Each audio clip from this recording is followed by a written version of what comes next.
మనం ఇంటర్స్టెల్లార్ మూవీలో చూసిన సీన్స్ కలుపుతాలు కావు.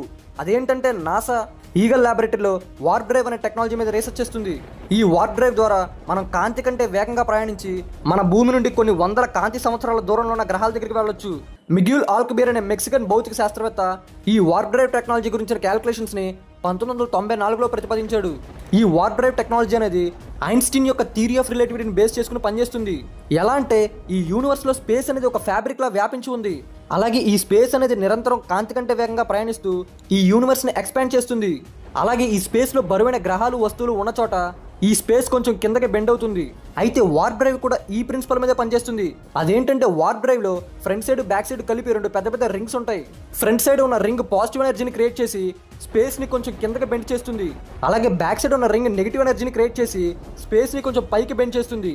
దీంతో వార్ప్ డ్రైవ్ చుట్టూ ఒక బబుల్ ఏర్పడి స్పేస్ లో ఒక అలని క్రియేట్ చేస్తుంది. ఎలాగైతే సర్ఫ్ బోర్డ్తో మనం సముద్రం అలలపై ప్రయాణిస్తామో అలాగే ఈ స్పేస్ యొక్క అల సహాయంతో మనం కాంతి కంటే వేగంగా ప్రయాణించవచ్చు.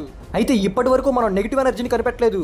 కానీ ఈ యూనివర్స్లో పాజిటివ్ ఎనర్జీ ఉందంటే ఖచ్చితంగా నెగిటివ్ ఎనర్జీ కూడా ఉండే ఉంటుంది. అలాగే స్పేస్ అనేది డార్క్ ఎనర్జీ ద్వారా ప్రయాణిస్తుంది. ఈ విశ్వంలో ఉన్న బరువైన గ్రహాల యొక్క గ్రావిటీని ఈ డార్క్ ఎనర్జీ అధిగమిస్తుంది. ఒకవేళ ఈ డార్క్ ఎనర్జీని మనం లాక్ చేయగలిగితే స్పేస్ని పైకి బెండ్ చేసే అవకాశం ఉంది. కాబట్టి ఇప్పుడు కాకపోయినా ఫ్యూచర్లో అయినా సరే ఈ టెక్నాలజీని డెవలప్ చేసే అవకాశం ఉంది.